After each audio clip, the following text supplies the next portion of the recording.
एक बहुत ही अच्छी खबर आई है। वैसे तो अब अच्छी खबरों की लगातार मुसलसल बौछार हो रही है। फाइजर ने एक पैक्सलोविड करके बहुत अच्छी दवा बनाई है।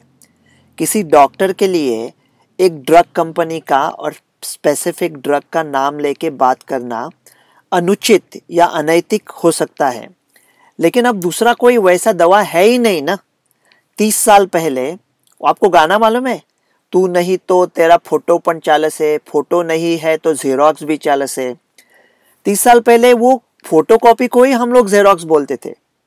और वो जेरोक्स कंपनी ने भारत सरकार पर कितने अनगिनत मेहरबानियां की थी। सब बाबू लोग हमको बोलने लगे, जाओ उसके 3 कॉपी बना के लेके आओ। तो ये जो दवा है वो हम लोग सोच रहे थे उससे भी अच्छी निकली है। ये कोविड होने के बाद लेनी है। हाई रिस्क लोगों ने, जो लोग अस्पताल पहुंच सकते हैं, अनवैक्सीनेटेड है, ऐसे लोगों ने ये दवा ले ली पहले 3 दिन में, तो 89% वो अस्पताल के या सीरियस डिसीज से बाहर रहेंगे, आराम से चैन से ठीक हो जाएंगे। अगर दुर्भाग्यता से 5 दिन लग गए वो डोज लेने को, तो उसका एफिकेसी 89 से कम होके 88 हो जाएगा। ये स्टडी उन्होंने की, 2246 लोग इस स्टडी में शरीक थे। उनको 2 हिस्से में बंटवारा किया था। ये सब लोग अनवैक्सीनेटेड थे और सब लोग निहायत हाई रिस्क थे कोविड के लिए। जो लोगों ने ये दवा ली थी जल्दी, उनमें से सिर्फ 0.6% सीरियस हो गए या अस्पताल पहुंच गए, और जिन्होंने दवा नहीं ली थी उनमें से 6.5% लोग अस्पताल पहुंच गए या सीरियस हो गए। तो क्लियर स्टैटिस्टिकल बेनिफिट। उन्होंने 662 पेशेंट्स ऐसे भी लिए थे जो लोग वैक्सीनेटेड थे और उनको सीरियस कोविड होने का रिस्क बहुत कम था। वो लोगों में उसका एफिकेसी आया है 70%। सो मेरे एक दोस्त ने पूछा कि एफिकेसी कम क्यों आया। मैंने कहा, मेरे दोस्त, सपोज तू तेरे लड़के को क्रिकेट एकेडमी लेके जाता है और मानो तेरा लड़का तेरे जैसा ही है, कुछ टैलेंट है ही नहीं, तो उसको क्रिकेट एकेडमी में कितना सीखने को मिलेगा, बहुत फायदा होगा उसका। लेकिन सचिन तेंदुलकर वहां गया तो उसको क्या सीखने को मिलेगा, उसको पहले ही सब आता है। इसलिए सचिन तेंदुलकर को बेनिफिट बहुत कम मिलेगा, इसलिए थोड़ा बेनिफिट कम लग रहा था। बहुत ही अच्छी दवा है। और सबके मन में एक ही सवाल है, क्या ये दवा ओमिक्रॉन के खिलाफ चलेगी? हाँ, जरूर चलेगी। वो ऐसे एक साइट पे काम करती है, प्रोटीएज, वहां वो ओमिक्रॉन को भी रोक सकती है। लैब में अभी पता चला है। तो जब लैब से कोई स्टडी आता है, एंटीबॉडी स्टडी, और वो चलता नहीं है, तो मैं कहता हूं उसको नजरअंदाज कर दो। क्योंकि लैब में सिर्फ एंटीबॉडी देखते हैं, लाइफ में टी सेल देखते हैं और अलग तरह की इम्यूनिटी देखते हैं।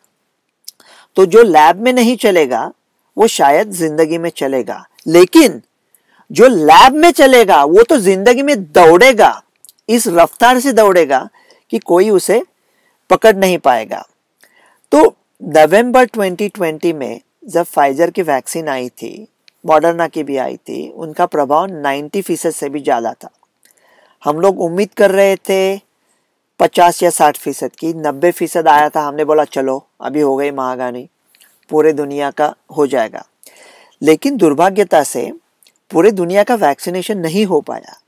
इसलिए जो लोग बचे थे उनमें वो वायरस फैला के उत्परिवर्तित होके डेल्टा आ गया, और डेल्टा के खिलाफ इनका प्रभाव 90% से 70-60 तक कम हो गया। इसके वजह से अब ये सिलसिला दुष्ट चक्र जारी है। लेकिन ये जो दवा है वो पूरे दुनिया को देने की जरूरी नहीं है। ये सिर्फ ऐसे लोगों को देना है हाई रिस्क, कोविड होने के बाद देना है।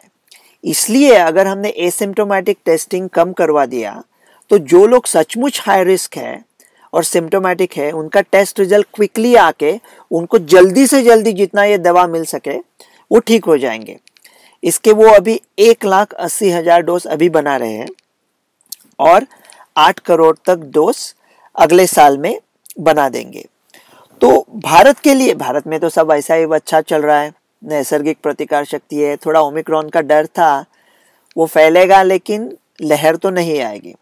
थोड़ा ट्विटर पे कन्फ्यूजन चल रहा था, मैंने कहा था ओमिक्रॉन की वजह से तीसरी लहर नहीं आएगी। अब इसमें कंफ्यूज होने वाली क्या बात है, नहीं आएगी, नहीं आएगी। तो भारत को भी इसका डेफिनेटली कंसिडर कर देना चाहिए। @Dr. Godse Ravi 1 ये मेरा ट्विटर हैंडल है, और मैं कई बार कह चुका हूँ कि अगर भीम है और उसे दुशासन मिलता है और भीम के पास गदा नहीं है, तो भीम क्या बोलेगा, ए दुशासन आप कल आना, आज मेरे पास गदा नहीं है दुर्भाग्यता से, आप कल आधार कार्ड लेके आना, मैं गदा लेके आता हूँ, आपको चेक करूंगा, कंफर्म करूंगा आप दुशासन हो, फिर आपका वध करूंगा। दुशासन क्यों आएगा, वो भाग जाएगा ना। तो पांडुपुत्र भीम, जो हथियार आपके हाथ में है वो उठाओ और दुश्मन को खत्म करो। तो इसलिए भारत ने भी इसे सीरियसली कंसिडर करना चाहिए। इनफैक्ट भारत ऐसी मैन्युफैक्चरिंग की कैपेसिटी रखता है कि भारत इसे बना के पूरे दुनिया को बेच सकता है। तो सिर्फ खरीदेगा नहीं, सिर्फ बचेगा नहीं, बेचेगा भी, तो ऐसा कर सकता है। और मैं कई बार कह चुका हूँ, ये जो हम लोग बेहुदा बात करते हैं कि ये आपका लोगों का शक सही है कि डॉक्टर जब किसी ड्रग कंपनी का नाम लेते हैं क्या उनको पैसा मिलता है। मैं किसी से एक पैसा भी नहीं लेता, लेकिन अगर कोई लोग, बाकी के लोग अगर करते भी होंगे तो आपको ये भी सोचना चाहिए कि अगर फिरोज शाह कोटला पे इंडिया पाकिस्तान का वनडे चालू है, इतनी गर्मी हो रही है कि लोग सोच रहे हैं कि अभी मर जाए तो बेहतर है, और आपके पास ठंडा और मीठा नींबू शरबत है, तो वो बेचने के लिए आपको कोई एजेंट की जरूरी नहीं है। अगर आप कोई उत्पादन करते हो तो उस उत्पादन का आविष्कार ही आपका विज्ञापन होना चाहिए। इसलिए भारत इसे कंसिडर करे। मेरे तायरे नफस को नहीं है बागबा से रंजिश, मिले घर में आबोदाना तो वो दाम तक न पहुंचे। डॉक्टर रवि गोडसे।